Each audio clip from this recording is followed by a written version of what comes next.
नमस्कार दोस्तों, क्लासेज विनीता चौहान.com में आपका फिर से स्वागत करता हूं। आज की जो टेस्ट सीरीज है उसका जो पहला क्वेश्चन है वो है कि किस दुर्ग के बारे में अबुल फजल ने लिखा था कि ये दुर्ग इतना ऊंचा है कि नीचे से ऊपर देखने में सर की पगड़ी गिर जाती है। तो जो राइट आंसर होगा ऑप्शन आपके सामने है। ए है कुंभलगढ़ दुर्ग, बी है चित्तौड़गढ़, 3 में है भटनेर दुर्ग और 4th में है सोनारगढ़ दुर्ग। तो राइट आंसर हो जाएगा कुंभलगढ़ दुर्ग। 1 नंबर राइट आंसर हो जाएगा। कुंभलगढ़ का जो दुर्ग है वो राजसमंद में है।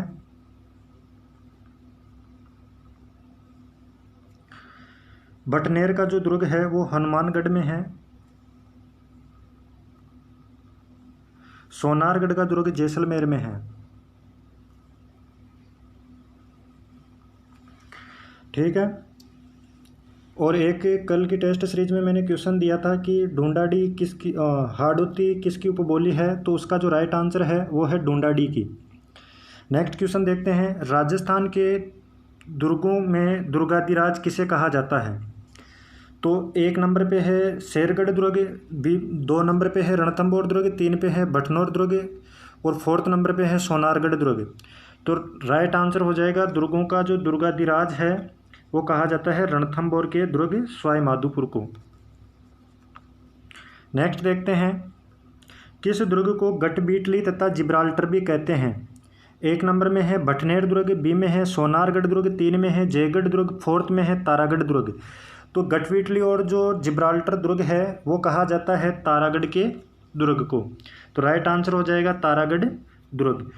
ये जो तारागढ़ दुर्ग है ये अजमेर में है। राजस्थान में तारागढ़ के नाम से 2 दुर्ग है, एक तो अजमेर में है और एक जो दूसरा जो है वो बूंदी में है। ये बात आप ध्यान में रखोगे। नेक्स्ट देखते हैं। तारागढ़ किले का सबसे ऊंचा भाग क्या कहलाता है? 1 नंबर पे है मीरान साहब की दरगाह, 2 पे है मीटे शाह की दरगाह, 3 पे है नसिया, 4th पे है ख्वाजा साहब की मीनार। तो तारागढ़ किले का जो सबसे ऊंचा भाग है वो है मीरान शाह की दरगाह।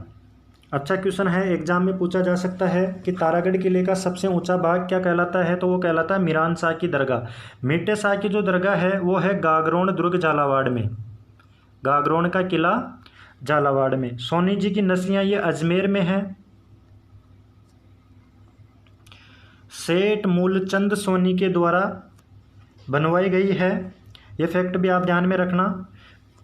नेक्स्ट देखते हैं। सास बहू का मंदिर कहाँ स्थित है? 1 में है नागदा, 2 में है आमेर, 3 में है देशनोक, 4th में है रामपुर। सास बहू का मंदिर काफ़ी इंपॉर्टेंट है, बार बार एग्जाम में पूछा जाता है। तो राइट आंसर होगा वो होगा नागदा। 1 नंबर राइट हो जाएगा। नेक्स्ट। जैन विश्व भारती मंदिर कहाँ स्थित है? 1 नंबर में है लाडनू नागौर, 2 में है मकराना नागौर, 3 में है बड़ नागौर, 4th में है कुचामन नागौर। तो राइट आंसर होगा अपना Ladnun Nagaur. 1 number right answer. Nakoda ji का मंदिर किस जगह स्थित है? पूछा गया है, मंदिर से रिलेटेड क्वेश्चन है कि नाकोड़ा जी का जो मंदिर है वो कहाँ स्थित है। ऑप्शन है बालोतरा में, मालपुरा में, मौलासर में, तरनाऊ में। तो राइट आंसर हो जाएगा बालोतरा। बालोतरा पड़ता है बाड़मेर में। तो ये जो मंदिर है नाकोड़ा जी का ये बालोतरा बाड़मेर में स्थित मंदिर है। नेक्स्ट। औरंगजेब द्वारा निर्मित मीटे शाह की दरगाह किस दुर्ग से समीप स्थित है, यानी किस दुर्ग के समीप स्थित है? जैसलमेर दुर्ग, गागरोन दुर्ग, मेहरानगढ़ दुर्ग और सिवाना दुर्ग। तो राइट आंसर हो जाएगा मीटे शाह की जो दरगाह है ये गागरोन दुर्ग झालावाड़ में स्थित है। नेक्स्ट देखते हैं। अढ़ाई दिन का झोपड़ा का निर्माण करवाया? 1 नंबर पे है कुतुबुद्दीन ऐबक, 2 पे है अजयरात, 3 पे है पृथ्वीराज चौहान, 4th पे है मोहम्मद गोरी। तो अढ़ाई दिन का जो झोपड़ा है इसका निर्माण करवाया गया था कुतुबुद्दीन ऐबक के द्वारा। नेक्स्ट। सुमेलित कीजिए। एक तरफ दुर्ग का नाम है, यानी एक तरफ तो दुर्ग की कैटेगरी दे रखी है और दूसरी तरफ दुर्ग का विवरण है कि कौन सा दुर्ग कौन सी कैटेगरी से संबंधित है। तो जो एरण दुर्ग है, एक बार मिलान करके देखते हैं। एरण जो दुर्ग है वो रणथंभौर दुर्ग है, और पारिद जो दुर्ग है वो चित्तौड़गढ़ दुर्ग है। दावन जो दुर्ग है वो जैसलमेर है। जल दुर्ग गागरोन दुर्ग। तो ऑप्शन निकल के आता है DCBA। तो यहाँ पे एक बात क्लियर कर देता हूँ कि राजस्थान के जो दुर्ग है, शुक्र नीति के अनुसार राजस्थान के दुर्गों का जो वर्गीकरण किया गया है 9 भागों में किया गया है। एरण दुर्ग, पारिद दुर्ग, दावन दुर्ग, जल दुर्ग। तो यहाँ पे ये दे रखे हैं, तो ये दुर्गों के टाइप है। नेक्स्ट देखते हैं, यहाँ से क्लियर कर देता हूँ। दावन का मतलब होता है रेगिस्तान में स्थित दुर्ग। जल दुर्ग का मतलब होता है जल के मुहाने पर स्थित दुर्ग या जलीय तट के ऊपर स्थित दुर्ग। पारिद का मतलब होता है जिस दुर्ग के चारों ओर दीवार हो। एरण दुर्ग का मतलब होता है कि जिस दुर्ग के चारों ओर गहरी खाइयाँ, कांटे वगैरह हो, तो ऐसा दुर्ग एरण दुर्ग कहलाता है। तो यहाँ से ये फैक्ट ध्यान में रखना, पूछा जा सकता है कि दावन दुर्ग किस प्रकार का दुर्ग है। तो दावन दुर्ग एक रेगिस्तानी दुर्ग है। नेक्स्ट बढ़ते हैं आगे। सुमेलित कीजिए। दुर्ग का नाम दे रखा है चित्तौड़गढ़ का दुर्ग और उसका निर्माता दे रखा है। तो चित्तौड़गढ़ का जो दुर्ग है उनके सामने दे रखा है नाम नारायण पंवार का। कुंभलगढ़ दुर्ग के सामने जो नाम दे रखा है वो दे रखा है महेश ठाकुर का। रणथंभौर दुर्ग के सामने नाम है राणा कुंभा का। सिवाना दुर्ग के सामने है चित्रांगद मौर्य का। तो एक बार इनका मिलान करते हैं, उसके बाद में अपना जो राइट आंसर निकल के आएगा वही अपना आंसर हो जाएगा। तो चित्तौड़गढ़ का दुर्ग जो है, इसका जो निर्माता है वो है चित्रांगद मौर्य। कुंभलगढ़ का जो है राणा कुंभा। रणथंभौर का है महेश ठाकुर और सिवाना दुर्ग के निर्माता है वीर नारायण पंवार। तो एक बार मिलान से क्या निकला, DCBA। तो DCBA right answer, 1 number option अपना राइट हो जाएगा यहाँ से। नेक्स्ट देखते हैं, काठ का रेन बसेरा महल राजस्थान के किस जिले में स्थापित है। काष्ठ कला के लिए नहीं पूछा गया है यहाँ पर जो पूछा गया है वो पूछा गया है काठ का रेन बसेरा जो महल है वो राजस्थान के किस जिले में स्थापित है। ए ऑप्शन है बीकानेर, बी है उदयपुर, 3 में है जोधपुर, 4th में है झालावाड़। तो जो काष्ठ का रेन बसेरा महल है वो है झालावाड़ में। इसके जो निर्माता है वो है राजेंद्र सिंह।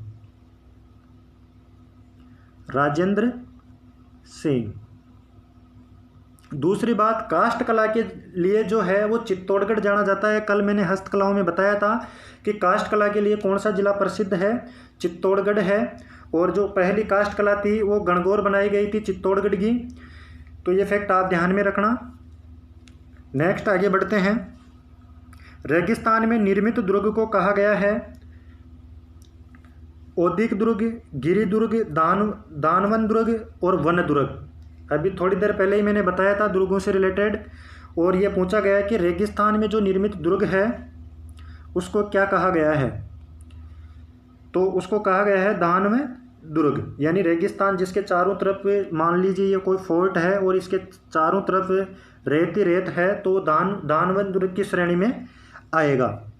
गिरि दुर्ग की श्रेणी में वो दुर्ग आएगा कि कोई पहाड़ी के ऊपर स्थित जो दुर्ग होता है वो गिरि दुर्ग की श्रेणी में आता है।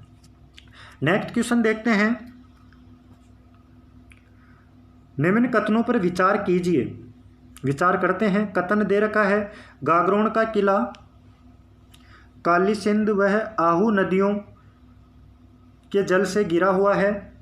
कारण दे रखा है इसी कारण गागरोन के किले को जल दुर्ग कहा जाता है। तो कथन और कारण दोनों सही है। इसमें क्या है, कथन भी सही है और कारण भी सही है। तो अपना जो आंसर है वो हो जाएगा कथन व कारण दोनों सही है, 1 नंबर राइट हो जाएगा। नेक्स्ट देखते हैं।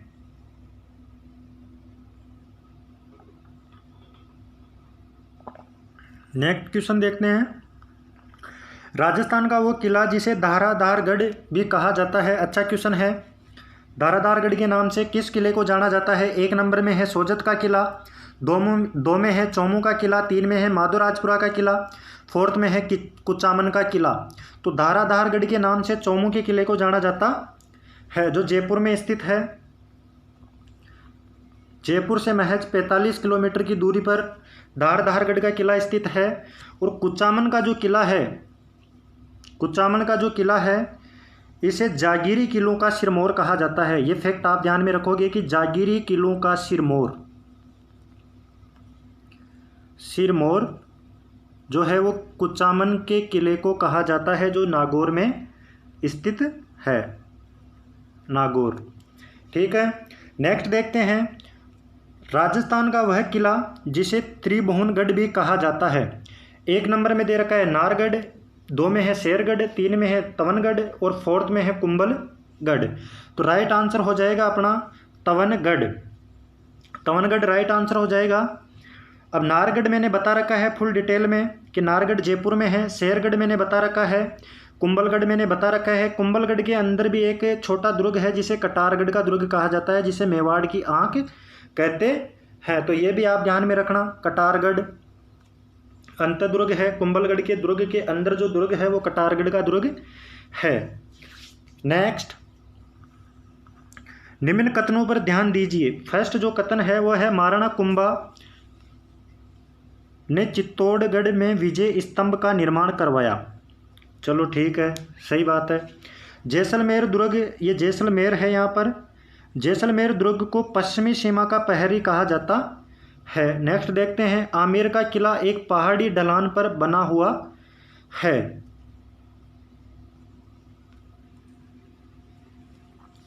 तो इसका जो राइट आंसर होगा वो होगा अपना 1 व 3। 2 नंबर अपना राइट आंसर हो जाएगा कि महाराणा कुंभा ने चित्तौड़गढ़ को विजय स्तंभ का निर्माण करवाया और आमेर का किला एक पहाड़ी ढलान पर बना हुआ है। जबकि जो जैसलमेर का जो दुर्ग है ये उत्तरी सीमा का प्रहरी कहलाता है। उत्तरी सीमा का जो प्रहरी है वो कौन सा दुर्ग कहलाता है? जैसलमेर का दुर्ग, ना कि पश्चिमी सीमा का प्रहरी। ठीक है, तो फर्स्ट और थर्ड सही है और सेकंड नंबर जो है कथन वो गलत है। तो नेक्स्ट देखते हैं निम्नलिखित में से किस दुर्ग को खैराबाद के नाम से भी जाना जाता है। पूछा गया है कि खैराबाद के नाम से किस दुर्ग को जाना जाता है। 1 नंबर में है सिवाना दुर्ग, 2 में है, तो इसका जो राइट आंसर है वो हो जाएगा अपना 1 नंबर सिवाना का दुर्ग। खैराबाद के नाम से सिवाना का दुर्ग और खिजराबाद के नाम से चित्तौड़गढ़। खिजराबाद के नाम से चित्तौड़गढ़। नेक्स्ट देखते हैं ज्वार कला केंद्र का प्रारंभ किस विख्यात कलाकार ने करवाया। अच्छा क्वेश्चन है। ज्वार कला केंद्र का जो प्रारंभ है वो चार्ल्स कोरिया के द्वारा करवाया गया, नेकचंद के द्वारा करवाया गया और सी त्रेसर के द्वारा करवाया गया, चार्ल्स प्रिंस के द्वारा करवाया गया। तो इसका जो राइट आंसर होगा वो होगा 1 number option Charles Korea. Charles Korea, ये आप ध्यान में रखना। अच्छा क्वेश्चन है। नेक्स्ट, जाड़साई सिक्के निम्न में से किस राज्य से संबंधित थे। 1 पे है मारवाड़, 2 पर है मेवाड़, 3 पर है जयपुर और 4th नंबर ऑप्शन में है कोटा। तो जो जाड़साई जो सिक्के थे, जाड़साई सिक्के जयपुर रियासत में प्रचलित सिक्के थे। तो 3 नंबर अपना राइट हो जाएगा। नेक्स्ट देखते हैं सुमेलित कीजिए। नगर का नाम दे रखा है और स्थापना वर्ष दे रखा है, तो एक बार इनको मिलान करके देख लेते हैं कि कौन से नगर की जो स्थापना है वो किस समय हुई। तो मिलान करके देखते हैं। तो जो बीकानेर है इसकी जो स्थापना है वो हुई 1488,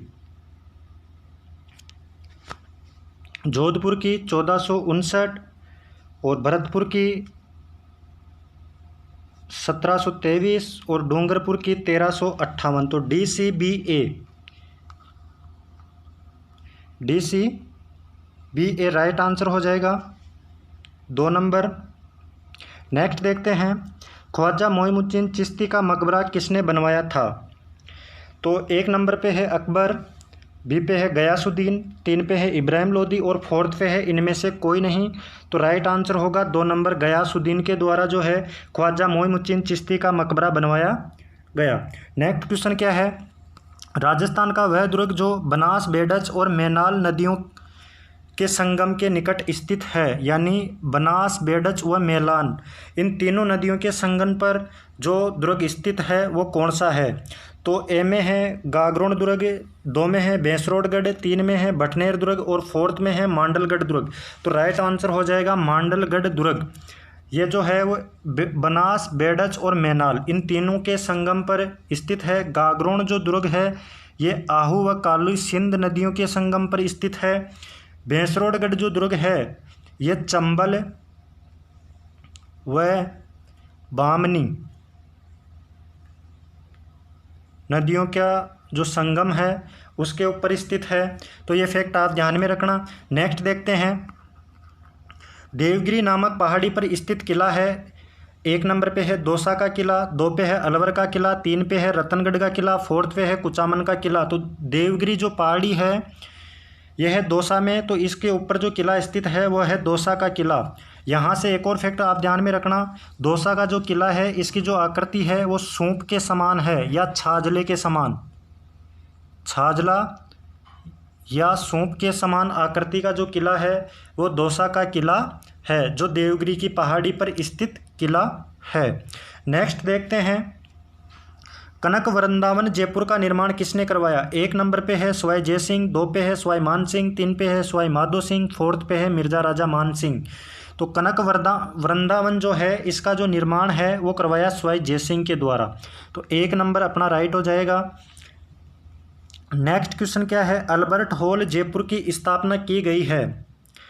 1 नंबर पे है 1877, 2 पे है 1876 और 3 पे है 1878 और 4th पे है 1880। तो राइट आंसर 2 नंबर 1876 में अल्बर्ट हॉल की स्थापना करवाई गई, राम सिंह के समय में करवाई गई। ये बात भी आप ध्यान में रखना। नेक्स्ट क्वेश्चन देखते हैं। नेक्स्ट जो क्वेश्चन है वो है संग्रहालयों को सम्मिलित कीजिए। 1 नंबर पे जो है सिटी पैलेस म्यूजियम दे रखा है और फिर इसका संबंधित जिला दे रखा है साइड में। तो एक बार इनका मिलान करके देखते हैं, उसके बाद में अपना राइट आंसर निकलेगा। तो जिस सिटी पैलेस जो म्यूजियम है यह है उदयपुर में, उदयपुर में,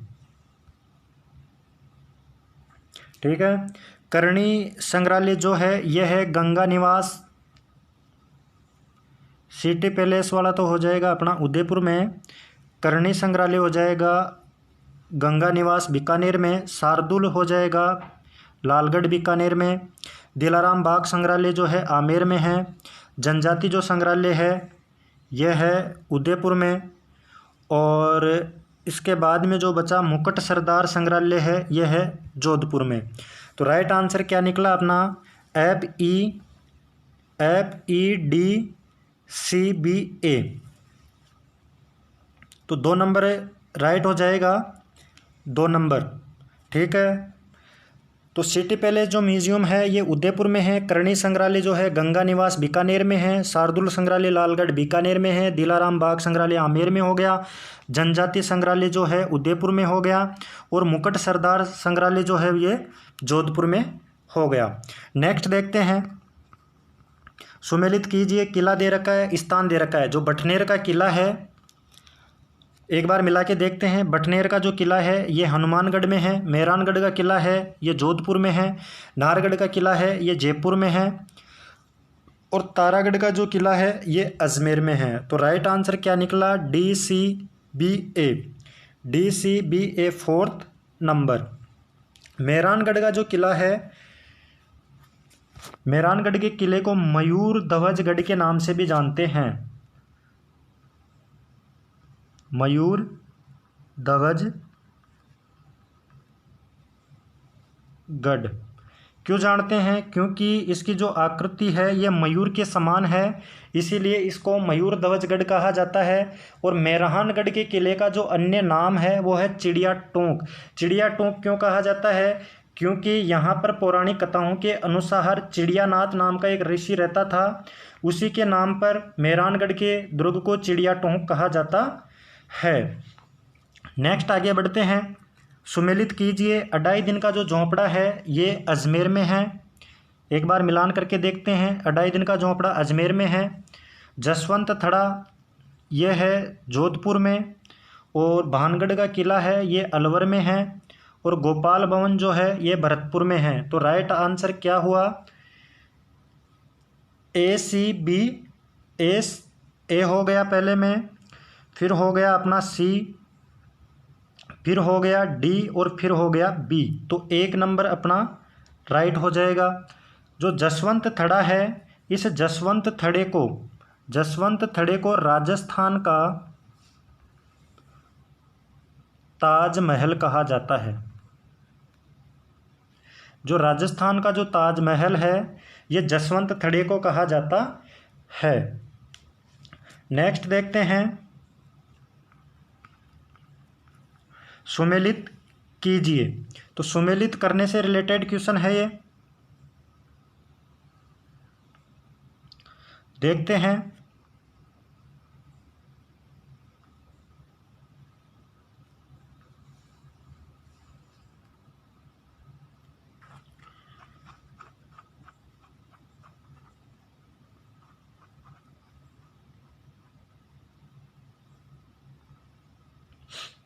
सुमेलित करके देखते हैं। जो अजमेर है इसकी स्थापना कब हुई थी? तो इसकी जो स्थापना हुई थी वो 1113 में हुई थी। मिलान करते हैं। अजमेर का एक नंबर आ जाएगा।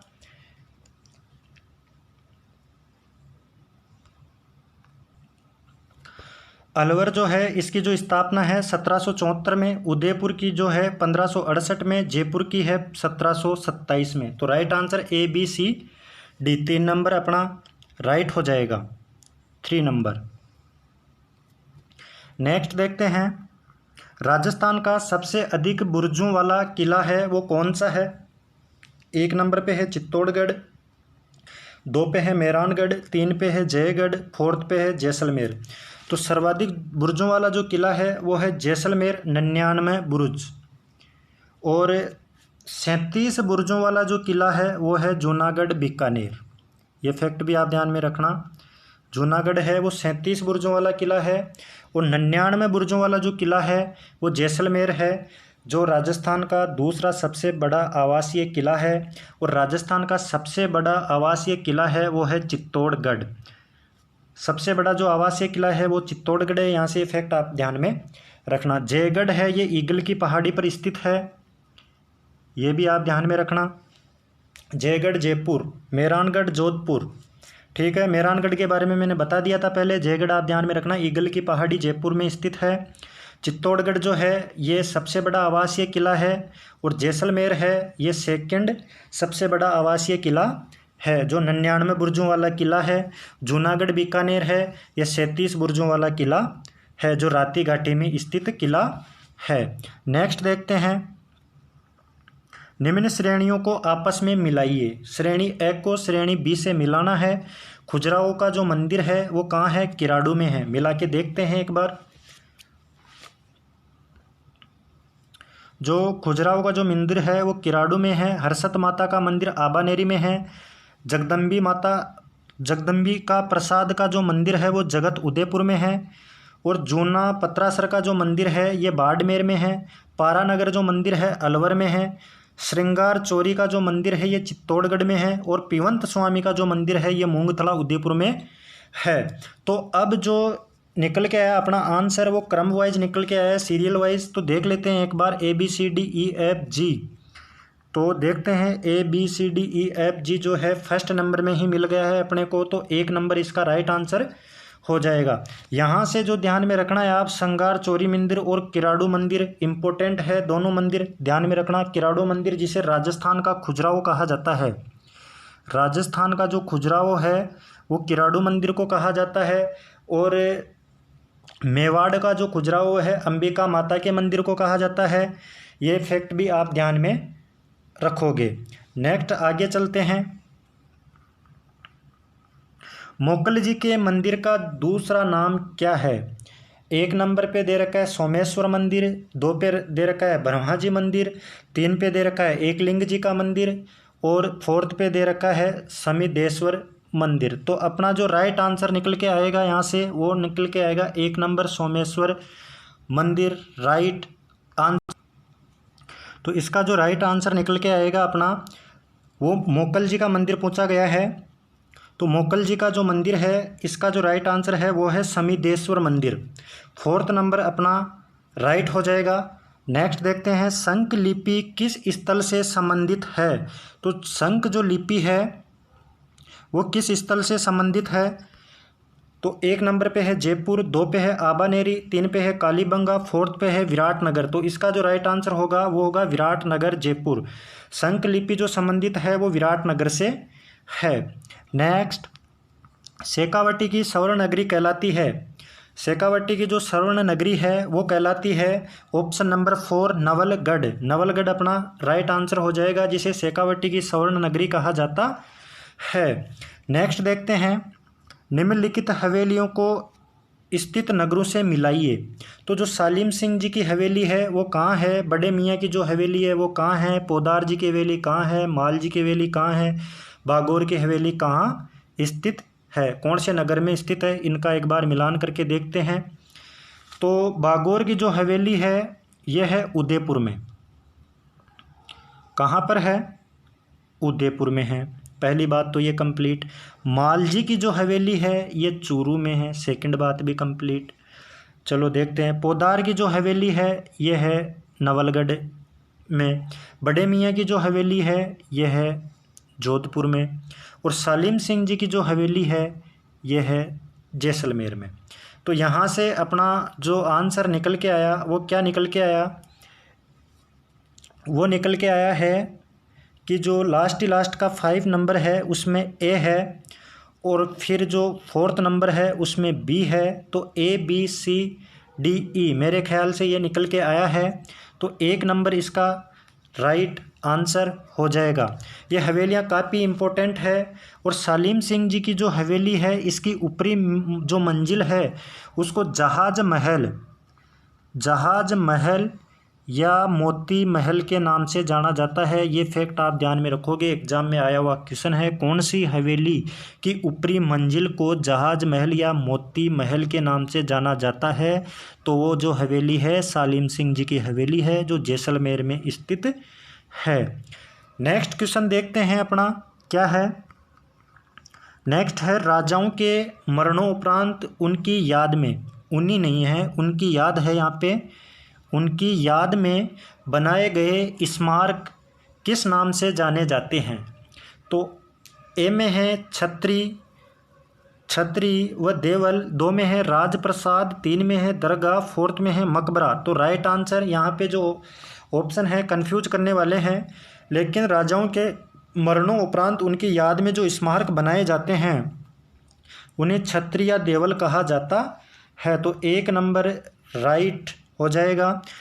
नेक्स्ट देखते हैं राजस्थान की उत्तरी सीमा का प्रहरी किसे माना जाता है, किसे माना जाता है, उत्तरी सीमा है इसका प्रहरी जो किला है वो किसे माना जाता है। ऑप्शन में चित्तौड़गढ़ का दुर्ग है, 2 में जैसलमेर का दुर्ग है, 3 में जोधपुर का दुर्ग है, 4th में कुंभलगढ़। तो राइट आंसर हो जाएगा जैसलमेर दुर्ग। ठीक है, अगला देखते हैं राजस्थान की स्थापत्य कला का पिता या जनक कहलाता है। तो कौन कहलाता है। ए में है चित्रांगद, 2 में है औरंगजेब, 3 में है मानसिंह, 4th में है कुंभा। तो कुंभा अपना राइट आंसर हो जाएगा। राजस्थान की स्थापत्य कला का जनक या पिता जो है वो कुंभा को कहा जाता है। नेक्स्ट श्रेणी ए को श्रेणी बी से मिलान करो। सिवाना का जो दुर्ग है वो किस प्रकार का दुर्ग है, वो टाइप दिए गए हैं दुर्ग के और साइड में दुर्ग का नाम दे रखा है। श्रेणी ए में तो दुर्ग का नाम है, श्रेणी बी में दे रखा है कि ये किस प्रकार का दुर्ग है। तो जो सिवाना जो दुर्ग है वो है तोरण दुर्ग, डी प्रकार का दुर्ग है। लोहागढ़ का जो दुर्ग है वो है स्थल दुर्ग। तारागढ़ का जो दुर्ग है वो है गिरी दुर्ग। गागरोन का जो दुर्ग है वो है जल दुर्ग। तो राइट आंसर क्या बना, डी सी तो हो ही गया, DCAB। तो देखते हैं DCAB यानी 2 नंबर अपना राइट हो जाएगा, 2 नंबर। ठीक है, ये मैंने बता दिया है कि जिस दुर्ग के चारों ओर जल ही जल हो वो जल दुर्ग, जिस ऐसा दुर्ग जो पहाड़ पे स्थित हो वो गिरी दुर्ग, ऐसा दुर्ग जो एक समतल मैदान पर स्थित हो वो स्थल दुर्ग, तोरण दुर्ग, ऐसा दुर्ग जिसके चारों ओर गहरी खाइयाँ हो, झाड़ियाँ हो, पेड़ पौधे हो तो वो होता है तोरण दुर्ग। तो इस प्रकार ये दुर्ग की कैटेगरी आपको ध्यान में रखना है। जैसे अभी पिछले क्वेश्चन में पूछा गया था कि दावन किस प्रकार का दुर्ग है, तो ये एक रेगिस्तानी दुर्ग है। तो आपसे अगले एग्जाम में पूछा जा सकता है कि गिरी किस प्रकार का दुर्ग है, तो आपसे एग्जाम में कैसे भी क्वेश्चन घुमा फिरा के पूछा जा सकता है। नेक्स्ट देखते हैं, श्रेणी ए को श्रेणी बी से मिलान करो। श्रेणी ए में दे रखा है दुर्ग और श्रेणी बी में संबंधित जिला। तो विजय मंदिरगढ़ है, ये कहाँ का किला है? बयाना दुर्ग है। ठीक है, मिला के देखते हैं, विजय मंदिरगढ़, बयाना दुर्ग। धारदारगढ़ का किला, चोमू का किला। ठीक है, मयूर ध्वजगढ़ जो है ये है मेहरानगढ़ जोधपुर में। बटनेर का जो किला है ये है हनुमानगढ़। रही बात 5 नंबर पे जो जूनागढ़ है ये है बीकानेर में, ये बीकानेर हो गया। स्वर्णगिरी का जो किला है, बहुत ही ध्यान से मिलाना, इनमें गलती हो जाती है, छोटी सी मिस्टेक से एक क्वेश्चन गलत हो सकता है। तो स्वर्णगिरी का जो किला है वो है जालोर का किला। तो राइट आंसर क्या निकला? DEFABC, DEFABC। देखते हैं, DEFABC 3 नंबर में दिखाई दे रहा है, तो 3 नंबर अपना राइट हो जाएगा। नेक्स्ट देखते हैं, एक आप क्लास को ज़्यादा से ज़्यादा शेयर किया करो क्लास में, और क्लास में कोई दिक्कत हो तो बताया करो कि सर ये चीज़ समझ में नहीं आ रही है, लेकिन क्लास को आप ज़्यादा से ज़्यादा शेयर किया करो यार। ठीक है, नेक्स्ट क्वेश्चन देखते हैं, डोला मारू और बाज बहादुर और है बीच में। डोला मारू और बाज बहादुर किस शैली के प्रमुख चित्र है? तो यह है जोधपुर शैली के चित्र। तो 4th नंबर अपना राइट हो जाएगा। नेक्स्ट देखते हैं, अम्बावती किसे कहा जाता है? 1 नंबर पे है सिक्कर, 2 पे है बीकानेर, 3 पे है जोधपुर, 4th पे है आमेर। तो राइट आंसर हो जाएगा आमेर। अम्बावती के नाम से भी जाना जाता है किसको? आमेर को। नेक्स्ट देखते हैं, महाराजा स्कूल ऑफ आर्ट्स की स्थापना कब हुई? तो इसकी जो स्थापना है वो हुई 1836। अपना राइट आंसर हो जाएगा 1836। नेक्स्ट देखते हैं, सूत्रचूर्णी नामक चित्रित ग्रंथ किस शैली का प्रथम उदाहरण है? मारवाड़ शैली का, बीकानेर शैली का, अलवर शैली का, मेवाड़ शैली का। तो राइट आंसर हो जाएगा अपना मेवाड़ शैली। नेक्स्ट, किस शैली में चांदी व मोती का प्रयोग हुआ है? 1 नंबर पे है आमेर शैली, 2 पे है जयपुर शैली, 3 पे है ढूंढाड़ शैली, 4th पे है बूंदी शैली। तो मोती और चांदी का जो प्रयोग हुआ है वो हुआ है ढूंढाड़ शैली में। 3 नंबर अपना राइट हो जाएगा। नेक्स्ट क्वेश्चन पे बढ़ते हैं, ऊंट की खाल पर चित्रों का अंकन कौन सी शैली की विशेषता है? काफ़ी अच्छा क्वेश्चन है, बार बार एग्जाम में रिपीट होता है। तो ये जो है विशेषता ये है बीकानेर शैली की। बीकानेर शैली अपना राइट आंसर हो जाएगा। मुनवती कला भी आप ध्यान में रखना, मुनवती कला, तो ये भी बीकानेर की कला है, मुनवती कला। ठीक है, नेक्स्ट देखते हैं, किस शैली को प्रकाश में लेने का श्रेय डॉक्टर फयाज अली को है? तो इसका राइट आंसर होगा मारवाड़ शैली, अलवर शैली, हाड़ौती शैली, किशनगढ़ शैली। तो किशनगढ़ शैली को प्रकाश में लाने का जो श्रेय है वो है फयाज अली और एरिक डिक्सन को। एक दूसरा प्रश्न और आप ध्यान में रखना, एरिक डिक्सन। ठीक है, ये 2 प्रश्न इंपॉर्टेंट है, किशनगढ़ शैली से रिलेटेड है। तो फयाज अली और एरिक डिक्सन। नेक्स्ट देखते हैं, महाराव उमेद सिंह के शासन में निर्मित चित्रशाला किस शैली का श्रेष्ठ उदाहरण है? किशनगढ़ शैली, जयपुर शैली, बूंदी शैली, कोटा शैली। तो right answer 3 number option Bundi शैली। नेक्स्ट, राजस्थान का वह मेला जिसे, यार टाइपिंग में मिस्टेक आज। राजस्थान का वह मेला जिसे बीली कुंभ कहा जाता है, क्या कहा जाता है? बीली कुंभ। यानी बीलू का कुंभ लिख लो आप, तो बीलू का कुंभ किसे कहा जाता है। ए में है वेणेश्वर का मेला, भरथरी का मेला, चंद्रभागा मेला और केला देवी का मेला। तो इसका राइट आंसर हो जाएगा वेणेश्वर मेला, 1 नंबर राइट आंसर।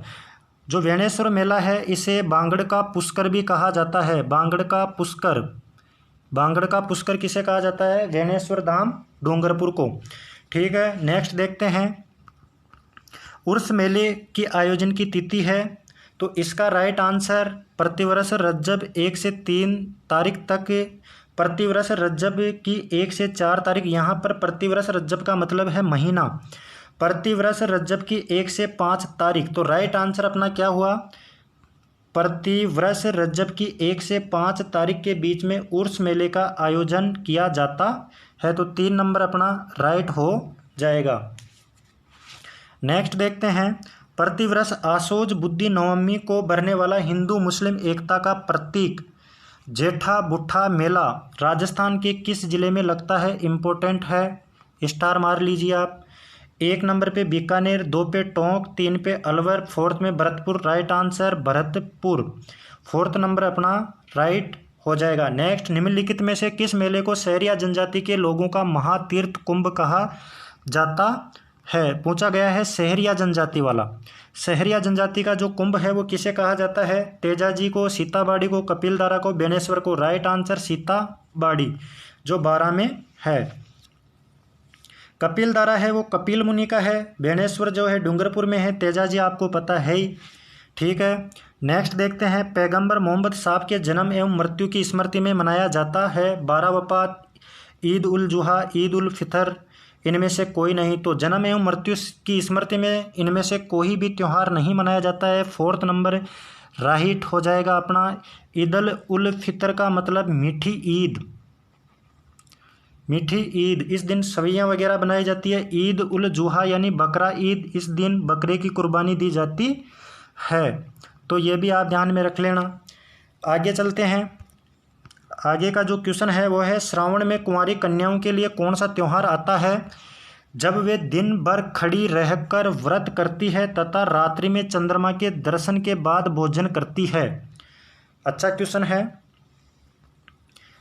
तो 1 में है करवा चौथ, 2 में है एकादश, 3 में है बच्छ बारस और 4th में है ऊब छठ। तो राइट आंसर हो जाएगा 4th नंबर ऊब छठ, 4th नंबर राइट हो जाएगा। नेक्स्ट देखते हैं, सुमेलित कीजिए पुष्कर मेला। मेला है एक तरफ और दूसरी तरफ जिला दे रखा है, तो मेले से रिलेटेड जिला बताना है। पुष्कर जो मेला है ये अजमेर में लगता है। पुष्कर मेला कहाँ लगता है, अजमेर ज़िले में लगता है, पुष्कर अजमेर में। खाटू श्याम जी का जो मेला है ये सिक्कर में लगता है।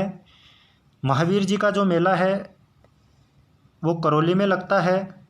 और रामदेव जी का जो मेला है ये जैसलमेर में लगता है। तो अपना आंसर निकला DCBA, DCBA 1 number right answer. एक फैक्ट यहाँ से आप ध्यान रखना, महावीर जी ये जो खाटू श्याम जी का मेला है, खाटू श्याम जी का जो मंदिर है, खाटू श्याम जी का जो अन्य नाम है वो है शीशदानी बाबा।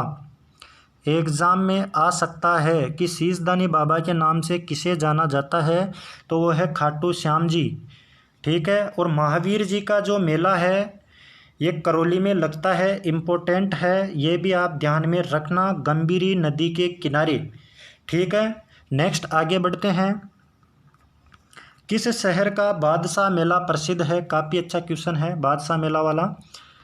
बादशाह मेला प्रसिद्ध कहाँ का है, तो बादशाह जो मेला है अजमेर, ब्यावर, नागौर, पाली। तो जो ब्यावर है यहाँ का बादशाह मेला प्रसिद्ध मेला है। राजस्थान के किस त्यौहार के बाद कुछ माह तक कोई त्यौहार नहीं मनाया जाता, यानी त्योहारों का समापन पूछा गया है यहाँ पर। तो कौन से त्यौहार पे राजस्थान में त्योहारों का समापन मान लिया जाता है और प्रारंभ किससे माना जाता है, तो देखते हैं।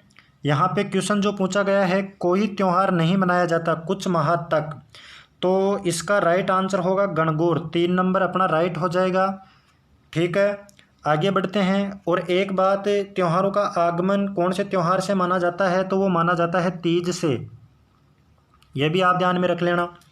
आगे बढ़ते हैं। आगे का क्वेश्चन क्या है, कौन सा त्यौहार सर्दी की समाप्ति और गर्मी की शुरुआत के समय मनाया जाता है। तो गर्मी की समाप्ति और सर्दी की शुरुआत में जो त्यौहार मनाया जाता है वो कौन सा है। 1 नंबर पे है आका तीज, 2 पे है दशहरा, 3 पे है होली, 4th पे है रक्षाबंधन। लगभग सभी इसका राइट आंसर देंगे, मेरे को इतनी उम्मीद है। इसका जो राइट आंसर है वो है 1 नंबर आका तीज। आका तीज के ऊपर जो है सर्वाधिक बाल विवाह होते हैं, सर्वाधिक बाल विवाह आका तीज पर होते हैं। और आका तीज पर जो सर्वाधिक बाल विवाह होते हैं ये मीणा जनजाति में होते हैं, ऐसा माना जाता है, मीणा जनजाति। ठीक है, ये 2 फैक्ट और आप ध्यान में रखना। ठीक है, आगे बढ़ते हैं। जो राजस्थान की सबसे शिक्षित जनजाति है। नेक्स्ट, हाड़ौती का सुरंगा मेला, हाड़ौती का जो सुरंगा मेला है चंद्रभागा आयोजित होता है रंगबाड़ी में, दादाबाड़ी में, झालरापाटन में और पाली में। तो कहाँ आयोजित होता है ये होता है झालरापाटन में। 3 नंबर अपना राइट हो जाएगा, झालरापाटन, झालावाड़। नेक्स्ट क्वेश्चन है, घुसमेश्वर का मेला लगता है 1 नंबर में है डिग्गी में, रासमी में, सिवाड़ में, दुलेव में। तो राइट आंसर सिवाड़, 3 नंबर अपना राइट हो जाएगा। ये क्वेश्चन तो मैंने पहले भी डिस्कस किया था आप लोगों को। ठीक है, आगे बढ़ते हैं। राजस्थान के किस मेले को लक्खी मेले के रूप में जाना जाता है। कैला देवी, उर्स, रामदेव जी, पुष्कर। तो राइट आंसर अपना हो जाएगा कैला देवी मेले को लक्खी मेले के रूप में जाना जाता है। और एक यहाँ पे ध्यान रखना, माल मेले का आयोजन भी होता है करौली में। कौन से मेले का, माल मेले का। तो ये फैक्ट आप ध्यान में रखना। ईसाइयों का त्यौहार है, 1 नंबर पे है क्रिसमस डे, 2 पे है गुड फ्राइडे, 3 पे है न्यू ईयर डे, 4th पे है उपरोक्त सभी। राइट आंसर उपरोक्त सभी हो जाएगा। क्रिसमस डे जो है ये 25 दिसंबर को मनाया जाता है, 25 को मनाया जाता है ईसा मसीह के जन्म दिवस के रूप में। गुड फ्राइडे ये शुक्रवार के दिन, इस दिन जो है शुक्रवार था और इस दिन ईसा मसीह को फांसी पर लटकाया गया था। एक फैक्ट आप और यहाँ से ध्यान में रख सकते हो, जो एसेंशन डे है और ईस्टर, ये भी ईसाइयों के त्यौहार है। ईस्टर तो है ईसा मसीह के पुनर्जीवन के रूप में, पुनर्जन्म के रूप में मनाया जाने वाला जो त्यौहार है वो है ईस्टर। और ईसा मसीह के स्वेच्छा से स्वर्ग लौट जाने के उपलक्ष्य में जो त्यौहार मनाया जाता है वो है एसेंशन डे, एसेंशन डे। दोनों फैक्ट, दोनों त्यौहार इम्पोर्टेंट है, ध्यान में रखना। आगे बढ़ते हैं। राजस्थान में पत्थरमार होली के लिए प्रसिद्ध है। ये क्वेश्चन अभी आपका जो लाइब्रेरियन ग्रेड 2 था, पता नहीं पशु चिकित्सा अधिकारी था, उनमें से एक में ये सवाल पूछा गया था। तो इसका जो राइट आंसर होगा पत्थरमार होली। पत्थरमार जो होली है ये कहाँ की प्रसिद्ध है, तो ये है बाड़मेर, यानी भाठामार जो होली है ये बाड़मेर की प्रसिद्ध है। एक और ध्यान में रखना, लट्ठमार होली। कौन सी, लट्ठमार होली, यह है श्री महावीर जी करौली की प्रसिद्ध, श्री महावीर जी करौली की लट्ठमार होली प्रसिद्ध है। ठीक है, आगे बढ़ते हैं। पर्युषण पर्व किस धर्म से संबंधित है, हिंदुओं से, बौद्धों से, पारसियों से, जैनियों से। तो राइट आंसर हो जाएगा अपना जैनियों से। पर्युषण पर्व के साथ में आप संवत्सरी पर्व, 10 लक्षण पर्व, 10 लक्षण पर्व भी ध्यान में रख सकते हो।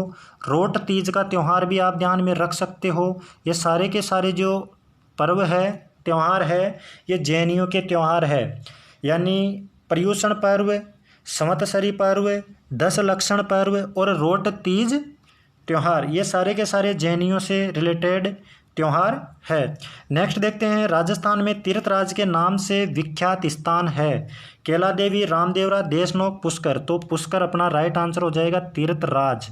ठीक है, तीर्थों का मामा, तीर्थों का मामा आप ध्यान में रखोगे पुष्कर, तीर्थों का जो मामा है वो पुष्कर कहलाता है। नेक्स्ट, गणगौर व तीज मेलों के लिए कौन सा जिला प्रसिद्ध है, जोधपुर, जयपुर, अजमेर, पाली।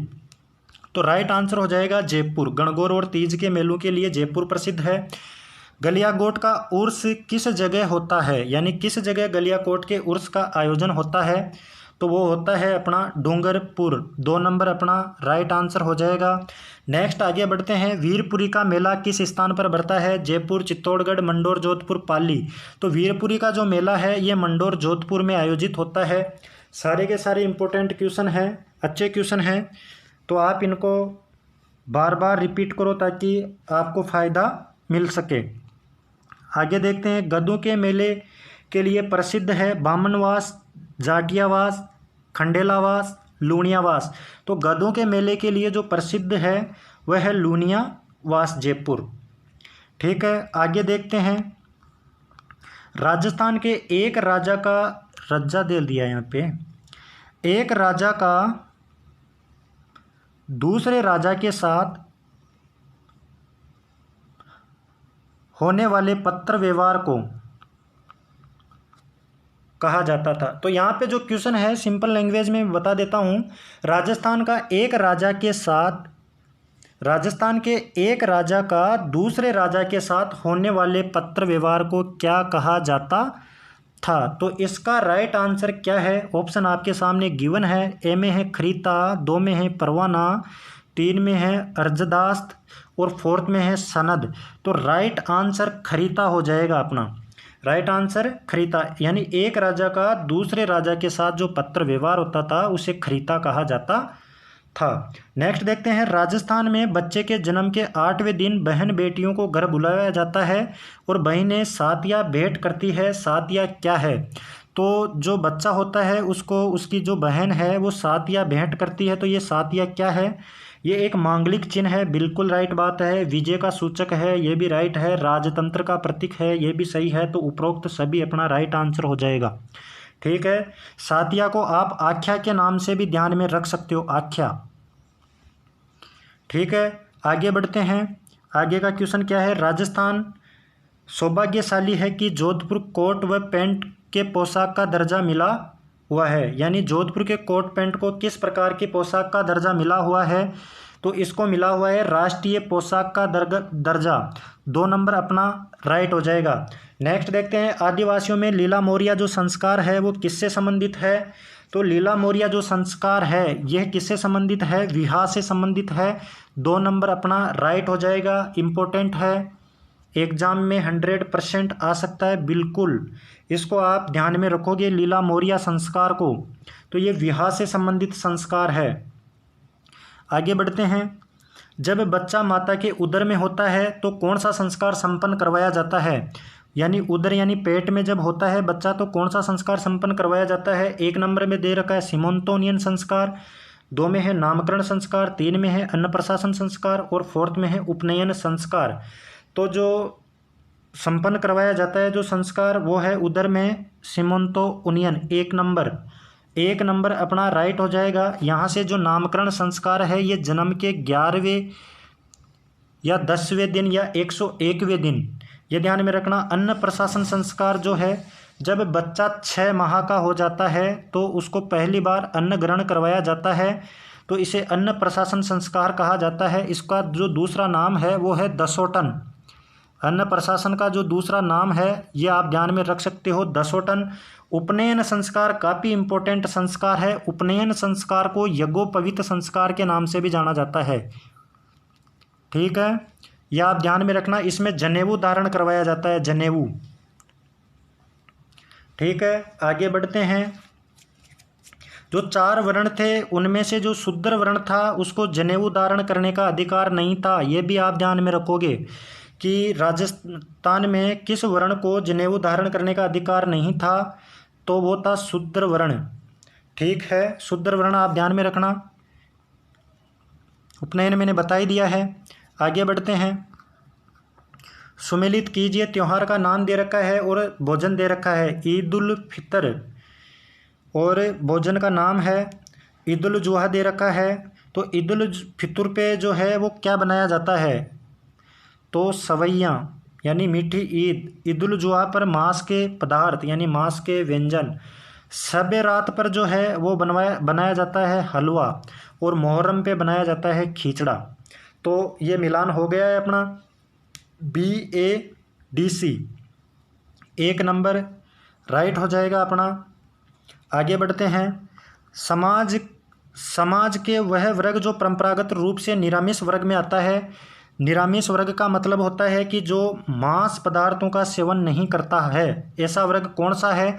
तो ऐसा वर्ग है ब्राह्मण वर्ग। और आमिष आमिष जो वर्ग है वो है मांस पदार्थों का, यानी मांस से बने हुए पदार्थ जो वर्ग खाता है वो आमिष कहलाता है। आगे देखते हैं, बुलाक नामक आभूषण नाक में पहना जाता है, जबकि ठुसी नामक आभूषण पहनते हैं।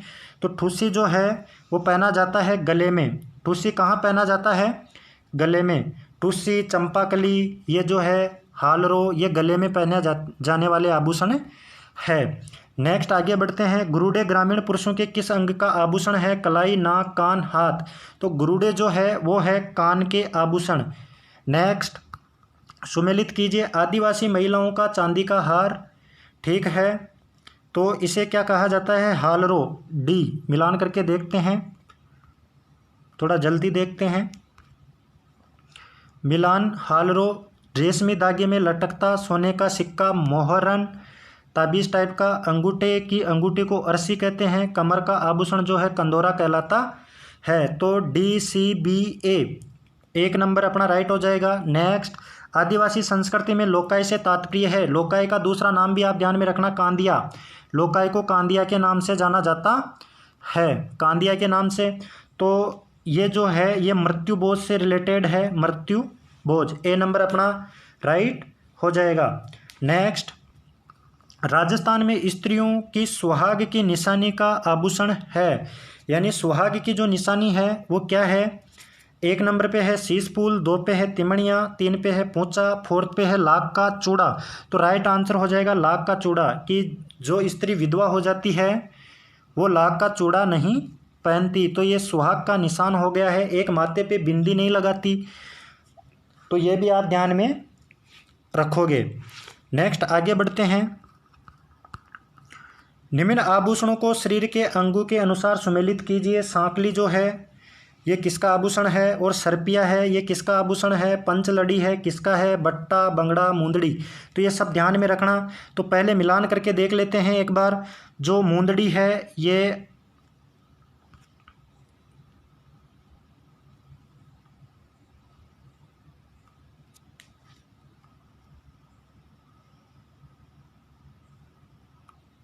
मिलान करके देखते हैं। मुंदड़ी है अंगुली में पहनी जाती है, बंगड़ी है ये कलाई में पहनी जाती है, ठीक है। बट्टा है ये बाजू में पहना जाता है, पंचलड़ी है ये गले में पहनी जाती है, और सरपिया है, सरपिया जो है ये कान में पहना जाता है, और जो सांकली है ये मस्तक पर पहनी जाती है। तो अपना जो राइट आंसर हुआ वो हुआ ई, 1 नंबर। नेक्स्ट, पूंचिया आभूषण को राजस्थानी महिलाओं द्वारा किस अंग पर धारण किया जाता है? तो पूंचिया जो है ये धारण किया जाता है कलाई पर। आगे देखते हैं, मेमंद किसे कहते हैं? इंपॉर्टेंट क्वेश्चन है एग्जाम की दृष्टि से। तो मेमंद जो है ये सिर पर पहने जाने वाला आभूषण है। आगे का देखते हैं, राजस्थान में सागड़ी प्रथा प्रचलित थी, इसी का एक दूसरा नाम क्या है? सती प्रथा, डाकन प्रथा, हाली प्रथा, जोहर प्रथा। तो राइट आंसर सागड़ी प्रथा जो है वो एक हाली प्रथा थी। इसके ऊपर 1961 में क्या कर दी गई? रोक लगा दी गई। ध्यान में रखना कि सागड़ी प्रथा पर रोक कब लगाई गई? 1961 में। नेक्स्ट, जोधपुर का सापा पूरे भारत भर में क्यों प्रसिद्ध है? तो जोधपुर का जो सापा प्रसिद्ध है वो है बंदेज के लिए, 4th नंबर राइट हो जाएगा। भीलवाड़ा जिले की ग्रामीण स्त्रियों का वह वस्त्र जो कपड़ों के 2 टुकड़ों के बीच में से जोड़कर बनाया जाता है तथा जो पीठ पर तनियों से बांधा जाता है, इंपॉर्टेंट है, ये पूछा जा सकता है। तो राइट आंसर क्या होगा? कापड़ी। कापड़ी को क्या कर लिया जाता है? कमर पर बांध लिया जाता है। आगे देखते हैं अगला क्वेश्चन क्या है। घूघरी से तात्पर्य है, ये तो लगभग आप सभी जानते होंगे। घूघरी ग्रामीण क्षेत्र में बनाई जाती है। तो 1 नंबर पे है आभूषण, 2 पे है वस्त्र, 3 पे है हथियार, और 4th पे है चने का प्रसाद। तो राइट आंसर 4th, चने का प्रसाद। अगला जो क्वेश्चन है वो है, मृत्यु के तीसरे दिन मृतक की हड्डियों को इकट्ठा किया जाता है, इस प्रक्रिया को क्या कहा जाता है? Important, very very important. जो मृतक की जो हड्डियां हैं तीसरे दिन पे उनको इकट्ठा किया जाता है, उनको बोलते हैं फूल चुनना। अच्छा क्वेश्चन है, ध्यान में रखना, फूल चुनना। यहाँ पर तिये की बैठक मत कर देना आप। जो शमशान में जाकर जो फूल चुनते हैं तिये की बैठक पे तीसरे दिन, उन्हें कहते हैं फूल चुनना। हड्डियों को चुनना मतलब फूल चुनना। नेक्स्ट, सती प्रथा के संबंध में कौन सा कथन सत्य नहीं है? तो सत्य नहीं है बताना है, एक बार पूरा पढ़ना पड़ेगा इसको। तो गर्भवती स्त्री भी सती होती थी।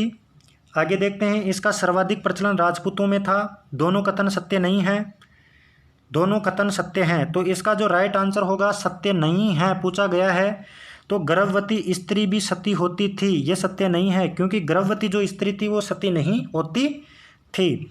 आगे, दाऊदी बोहरा मुसलमानों का प्रमुख धार्मिक स्थान है। टोंक में, गलियाकोट में, अजमेर में, नसीराबाद में। तो आंसर हो जाएगा गलियाकोट डूंगरपुर। 2 नंबर अपना राइट आंसर। कलखानी माता का मेला कहाँ मनाया जाता है? तो इसका जो राइट आंसर है वो है लूणियावास। नेक्स्ट, केला देवी का मेला किस नदी के किनारे लगता है? तो केला देवी का जो मेला है वो लगता है कौन से नदी के किनारे? ऑप्शन काली सिंध, पार्वती, चंबल, यमुना। तो राइट आंसर होगा अपना काली सिंध। नेक्स्ट, महावीर जी का मेला किस नदी के किनारे लगता है? ये मैंने पहले ही डिस्कस कर दिया है। तो इसका जो राइट आंसर होगा वो होगा गंभीरी नदी।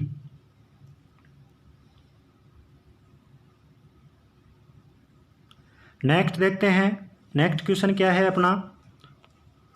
स्त्री पुरुषों को दासों के रूप में रखने की परंपरा को क्या कहा जाता है? जड़ूला, महर, नाता प्रथा, गोला। तो राइट आंसर हो जाएगा गोला, गोला गोली। ठीक है। किस प्रथा के अनुसार पत्नी अपने पति को छोड़कर किसी अन्य पुरुष के साथ रह सकती है? ए में है नाता, 2 में है डावरिया, 3 में है मौसर, 4th में है सामेला। तो राइट आंसर हो जाएगा अपना नाता प्रथा। यहाँ पे ध्यान में रखना, मौसर जो है ये किसी व्यक्ति की मृत्यु हो जाने पे जो भोज दिया जाता है वो मौसर है। सामेला है बारात का स्वागत जो किया जाता है उसको सामेला बोला जाता है। ठीक है। नेक्स्ट देखते हैं,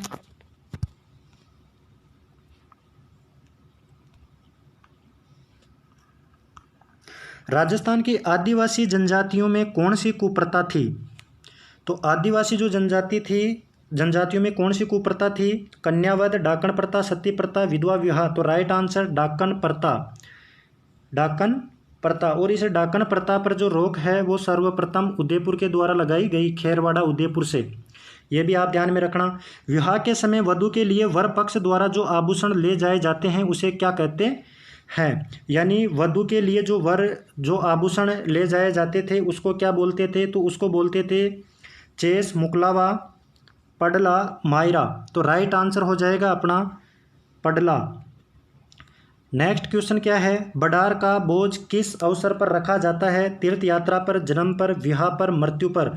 तो बडार का जो बोझ है वो विवाह के ऊपर रखा जाता है। लड़के वालों की ओर से विवाह के दूसरे दिन जो भोज दिया जाता था उसको बडार का बोझ कहा जाता था। इसी के साथ दोस्तों अपनी 100 नंबर की जो 100 क्वेश्चन की जो टेस्ट सीरीज है वो कंप्लीट हो जाती है। ठीक है। और आप वीडियो को, क्लास को ज़्यादा से ज़्यादा शेयर किया करो, लाइक किया करो, और चैनल पर नए हो तो चैनल को ज़रूर सब्सक्राइबर कर लो। थैंक यू, धन्यवाद।